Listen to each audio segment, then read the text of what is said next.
Praise the lord, హల్లెలూయా. దేవునికి మహిమ కలుగును గాక. క్రీస్తునందు నా ప్రియమైన దేవుని బిడ్డలని మీ అందరికీ ఉదయకాలపు శుభములు తెలియచేస్తున్నాను. ప్రియమైన దేవుని బిడ్డలారా, ఎలా ఉన్నారు? మన ప్రభువు చాలిన దేవుడుగా నిన్న నేడు నిరంతరం ఆయన ఏకరీతిగా ఉన్నాడు. సో ఈ రోజుకి ఆయన మనల్ని తన యొక్క రెక్కల నీడలో దాచి భద్రపరిచారు. ఈ దినం ప్రత్యేకమైన దినం. ఈ దినం మన దేశానికి స్వతంత్రత వచ్చినటువంటి దినం.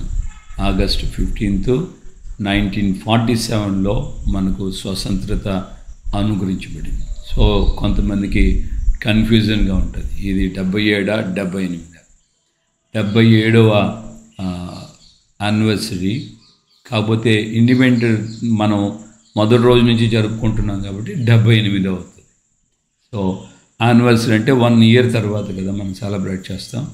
సో అలాగా మనం గమనిస్తే ఇది 77వ యానివర్సరీ, కానీ 78వ ఇండిపెండెన్స్ డే.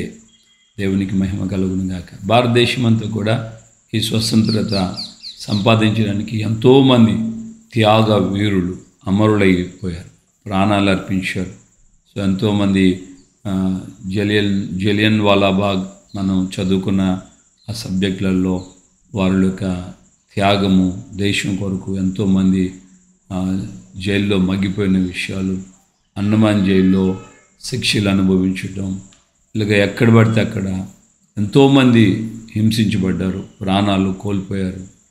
అల్లూరు సీతారామరాజు కానీ, సో ఇండిపెండెంట్కి ఫ్రీడమ్ ఫైటర్స్గా ఉన్నటువంటి సుభాష్ చంద్రబోస్ కానీ, ఇలాంటి పెద్ద పెద్ద వాళ్ళందరూ కూడా చాలా తమ ప్రాణాన్ని త్యాగం చేశారు, అమరవీరులైపోయారు. మన దేశంలో ఈ రోజున మనం బ్రిటిష్ వాళ్ళు పాలన లేకుండా, బానిసత్వపు బతుకు లేకుండా మనం బ్రతకటానికి వాళ్ళ యొక్క త్యాగం, దేవుని కృప కూడా మనకు అనుగ్రహించబడింది. దేవుని బిడ్డలారా, ఈ రోజున గమనించాలి, అక్షర సంబంధంగా దేశానికి స్వతంత్రత సిద్ధించింది 77, 78 సంవత్సరాలని మనం జరుపుకుంటున్నాం.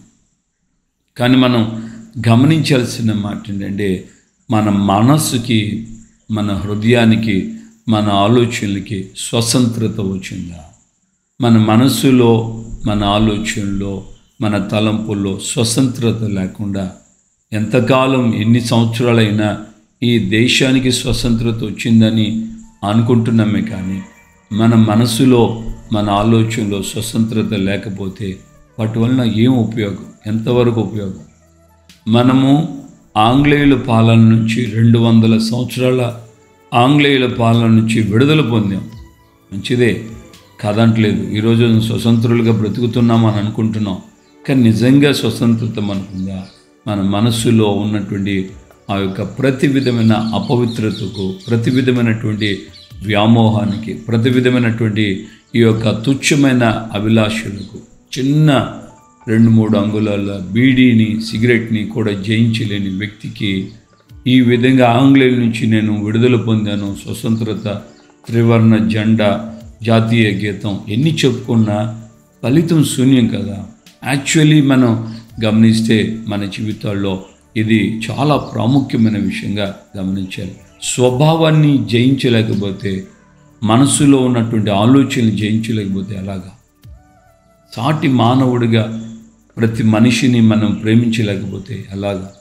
సో ఈ విషయాల్లో మనకు ఆ విధమైనటువంటి ప్రేమ లేదు. ఈ విధంగా మనం ఒకరినొకరిని మనం మనుషులుగా చూసుకోవట్లేదు. ఇన్ని సంవత్సరాల ఈ భారతదేశంలో స్వతంత్రత వచ్చింది, కానీ కులానికి విషయాల్లో స్వతంత్రత పొందామా? ఇప్పటికీ కూడా అన్నగారిన వాళ్ళని అంటున్న వాళ్ళు లేరా? ఈ రోజుకి కూడా ఎస్సీ ఎస్టీలకి ఎందుకు రిజర్వేషన్లు అనేవాళ్ళు. మరి అదే ఎస్సీ ఎస్టీలని మనం ఎస్సీ ఎస్టీలు అనకూడదు, వీళ్ళని మనం వాళ్ళతో అందరం కలిసి బియ్యం మంది పోదాం, వాళ్ళ పిల్లల్ని మనం చేసుకుందాం, మన పిల్లల్ని వాళ్ళకి ఇద్దాం అన్న మనసు ఎందుకు రావట్లేదు? అలాంటి ఆ విధమైనటువంటి దృక్పథం ఎందుకు రావట్లేదు? ఆ మధ్యలో ఒక అతను అంటాడు, మన రాష్ట్రంలోనే, ఆంధ్రాలోనే, ఏమని గట్టిగా అంటాడంటే, మేము స్వచ్ఛమైన రెడ్లు అని అంటాడు ఒక పొలిటికల్ లీడర్. స్వచ్ఛమైన రెడ్లు అంటే మా ఇంట్లో ఎవ్వడు కూడా మేము వేరే కులాలను చేసుకోలేదు, మా పిల్లల్ని వేరే కులస్తులకి ఇవ్వలేదు అన్నట్లుగా. ఇప్పటికీ ఈ రాష్ట్రాన్ని ఏలుబడి చేసేది ఆ 2 కులాలే కదా. ఇప్పటికీ కుల సంబంధమైనటువంటి ఆ వ్యవహారాలు, ఆలోచనలు ఉన్నాయి. ఒకవైపు తారతమ్యం, డబ్బున్నోడని, డబ్బు లేనోడని. ఓవైపున మనం గమనిస్తూనే ఉన్నాం. ఎంత ఒకవేళ ఈ స్వతంత్రత వచ్చినటువంటి ఈ కాలంలో కూడా ఎంతగా జనులు ఎస్సీకి సంబంధించి, ఎస్టీకి సంబంధించిన వ్యక్తులు మంత్రులైనప్పటికీ వాళ్ళకు వచ్చే ప్రాధాన్యత. ఆ మధ్యకాలంలో మన తెలంగాణకి గవర్నర్గా ఆమె చేశారు. ఆ తమిళనాడు ఆవిడ గవర్నర్గా ఆమె చేశారు కదా. ఆమెను గురించి మనం విన్నాం. ఆమె వెళ్ళిన వాళ్ళ దేవాలయాల్లో కూడా ఆమెకి సరైనటువంటి ప్రాధాన్యత ఇవ్వలేదు. ఒక గవర్నర్గా అన్న స్టేటస్లో కూడా ఆమెకి సరైన ప్రాధాన్యత ఇవ్వలేదు. సో ఇలాంటి పరిస్థితులు మనం చూస్తున్నాం. అంటే నా ఉద్దేశం, స్వతంత్ర భారతదేశంలో స్వతంత్ర పౌరులుగా ఉన్న మనలో ఈ యొక్క స్వభావరీత్యా, ఆలోచన రీత్యా స్వతంత్రత లేకుండా మనం బ్రతుకుతున్నాం కదా. సాటి మనిషిని మనం మనిషిగా చూడలేకపోతున్నాం కదా, ప్రేమించలేకపోతున్నాం కదా. భారతదేశంలో క్రిస్టియానిటీ చేసిన పని ఏంటంటే, క్రీస్తు భారతదేశంలో మతాన్ని స్థాపించడానికి రాలేదు. ఆయన మేము మతమని, క్రైస్తవ మతాన్ని మేము అనుకోవట్లేదు. కానీ లోకస్తులు, దేవుని ఎరగని వాళ్ళు అంటారు క్రైస్తవ మతం అని. క్రైస్తవ మతం కాదు, క్రీస్తు మార్గమై ఉన్నాడు. ఆయన అదే చెప్పాడు, నేనే మార్గం, నేనే సత్యం, నేనే జీవం, నా ద్వారా తప్ప ఎవడు మోక్షంలోకి తండ్రి వద్దకు రాలేడు. ఎందుకనంటే క్రీస్తులో ఉన్న పరిశుద్ధత, క్రీస్తులో ఉన్నటువంటి పవిత్రత, ఆయన యొక్క పరిశుద్ధమైన రక్తం మానవుని యొక్క ఆలోచనలకి, మానవుని యొక్క క్రియలకి, మానవుని యొక్క స్వభావాలకి విడుదల అనుగ్రహిస్తుంది. క్రీస్తు ద్వారా పాప శాపం నుంచి విడుదల పొందేటువంటి పరిస్థితి నా జీవితంలో నేను సాక్ష్యం చెప్పగలను. ఏంటంటే యేసు ప్రభువు యొక్క రక్తము ద్వారా నేను నా పాపములు ఒప్పుకున్న తర్వాత, ఆయన సన్నిధిలో నేను ఉపవసించి ప్రార్థన చేసిన తర్వాత, నా చూపులో ఉన్నటువంటి వ్యామోహాన్ని దేవుడు నాకు విడుదల కలుగు చేశాడు. నేను చూచిన చూపుతో పరస్త్రీని చూచినప్పుడు వ్యామోహపు ఆలోచనలు వచ్చేది, కామకత్వపు ఆలోచనలు కలిగేవి. కానీ వాటిని దేవుడు నాకు విడుదల ఇచ్చాడు. ప్రార్థన ద్వారా ఉపవసించి దేవుని సన్నిధిలో అడిగినప్పుడు దేవుడు నాకు ఆ విధమైన పరిపూర్ణమైన విడుదల ఇచ్చాడు. నేను ఇప్పుడు ఏ స్త్రీని చూచినా కూడా ఆ విధమైనటువంటి ఆ వ్యామోహపు చూపులు లేకుండా ఒక సహోదరిగా, ఒక తల్లిగా, ఒక చెల్లిగా ఇలాగ భావనతో నడిపించబడడానికి ప్రభు నాకు సహాయం చేశాడు. యేసయ్య నాలో ఉన్నటువంటి ప్రతి విధమైనటువంటి ఈ యొక్క అపవిత్రమైన ఆలోచనలు, నోరు తెరిచి అబద్ధాలు చెప్పటం, దేవుని కృప చేత దేవుడు నాకు విడుదల ఇచ్చాడు. ఆ అబద్ధాలు మానేశాను. ఇతరుల్ని దూషించడం కానివ్వండి, ఇతరుల్ని శపించడం కానివ్వండి, ఇతరులకి కీడు చేయాలన్న దురాలోచనలు కానివ్వండి, వీటి నుండి నాకు విడుదల వచ్చింది. ఇలాంటి వ్యక్తిగతంగా స్వాభావికమైన విడుదల, పాప శాపం నుంచి విడుదల లేకుండా మన దేశానికి స్వతంత్రత వచ్చిందని చెప్పుకుంటూ మనల్ని మనం ఇంకా పాపములో బంధించుకొని ఉన్నాం. పాపపు ఇచ్ఛలో, పాపపు కోరికలో ఘనత వహించిన వ్యక్తులుగా ఉన్న రాజకీయ నాయకులు, ఐఏఎస్, ఐపీఎస్ ఆఫీసర్లు, ఇలాగ ఏ కోవలో ఎవరిని మనం గమనించినా, ఈవెన్ డాక్టర్స్ని కూడా మనం గమనించిన, పెద్ద పెద్ద ఇంజనీర్, లాయర్లను గమనించిన, వారి మీద దోషారోపణ చేయబట్టలేదా? దోషారోపణ వారి మీద ఉందా లేదా? వాళ్ళు ఆ పాపం చేశారా లేదా కోర్టుల తర్వాత డిసైడ్ చేస్తాయి అని అంటారు. కానీ వాళ్ళ మీద ఆ నేరం వచ్చిందా లేదా, ఆ నేరం వాళ్ళ జీవితాల్లో జరిగిందా లేదా అనేది మనం గమనించాలి.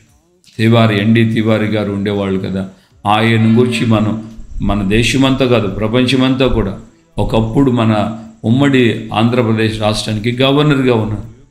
ఆయన ఎన్నో సంవత్సరాల క్రితం ఎవరితోనో ఉన్న అక్రమ సంబంధాన్ని బట్టి ఆమెకు కుమారుడు కనిపితే అతను తివారీ నా తండ్రి అని చెప్పి కోర్టుకి ఎక్కాడు. కోర్టులో DNA టెస్ట్ ద్వారా తివారీ ఇక చివరికి ఒప్పుకో తప్పలేదు. ఇంత భయంకరమైన ఎలిగేషన్స్ చూడండి, ఎంత ఉన్నతమైన స్థాయిని అనుభవించారు, ఎంత గొప్ప వ్యక్తులుగా ఉన్నారు. మంత్రులుగా, కేంద్ర మంత్రులుగా పనిచేసిన వాళ్ళు కూడా తమిళనాడులో కూడా 2G స్కామ్ అని, ఆ స్కామ్ అని, ఈ స్కామ్ అని ఎన్నో స్కాములు బయటపడుతున్నాయి. ఈ రోజున ఏ రాష్ట్రంలో ఎక్కడ గమనించినా ముఖ్యమంత్రిగా ఉన్నటువంటి లాలూ ప్రసాద్ యాదవ్ మీద ఎన్ని రాలేదు. ఈ రోజున కేజ్రీవాల్ జైల్లోనే ఉన్నారు కదా. ఇలాగా మన తెలంగాణలో ఉన్నటువంటి కవిత గారు కూడా అరెస్ట్ అయ్యి జైల్లో ఉన్నారు. ఇలాగా మనం గమనిస్తే రకరకాలైనటువంటి నేరాలకి చోటు ఉన్నతమైన స్థానంలో ఉన్న వ్యక్తుల్లో కూడా. ఇక్కడ ఓవరాల్గా స్థాయి అనేది మనం లోకపరంగా గౌరవప్రదమైన స్థలాలే. కానీ చిన్న వ్యక్తి మొదలుకొని పెద్ద వ్యక్తి వరకు అందరూ మానవులే. అందరూ ఈ భయంకరమైనటువంటి ఆలోచనలే, త్రాగుడికి, జూదానికి, అలాగే వ్యభిచారానికి, అక్రమ సంబంధాలకి, పాపానికి మానవుడు, స్త్రీ అయినా పురుషుడైనా, ఏ కులంలోనైనా, ఏ స్త్రీ అయినా, ఒక్క కులంలోనే వాళ్ళు మాత్రమే వ్యభిచారులుగా ఉన్నారా స్త్రీలు? ఏ కులంలో లేరా? ఏ కులం అని సంబంధం లేదు. ఇక్కడ కులానికి ప్రసక్తి లేదు.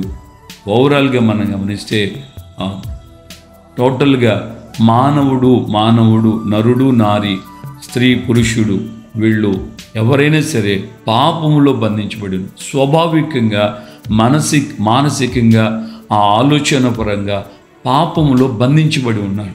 సో ఈ పాపము నుండి సరైన విడుదల అనుగ్రహించబడాలంటే మనంతటా మనంగా విడుదల పొందలేము. మనం చేసే దాన ధర్మాలు మనకు విడుదల ఇవ్వలేవు.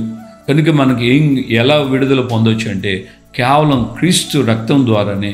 యేసుక్రీస్తు సిలువలో ఆయన కార్చిన ఆయన పవిత్రమైన రక్తం చేత మన పాపములు మనం ఒప్పుకొనినప్పుడు ఆయన నమ్మదగిన వాడు, నీతిమంతుడు కనుక మన సమస్త దుర్నీతి నుండి మనల్ని కడిగి పవిత్రులుగా చేస్తాడని దేవుని లేఖనం తాటగా చెప్తుంది. మరి ఆ విధమైన పవిత్రతతో నీవు నిజమైనటువంటి స్వతంత్రత, పాపం నుండి, శాపం నుండి విడుదల పొందినటువంటి స్వతంత్రత నువ్వు అనుభవించాలని దేవుని సేవకులుగా, దేవుని బిడ్డలుగా, క్రైస్తవులుగా ఇంకా విడుదల పొందని, క్రైస్తవుల్లో కూడా విడుదల పొందని వాళ్ళు ఉన్నారు, క్రైస్తవేతరులోనూ విడుదల పొందని వాళ్ళు ఉన్నారు.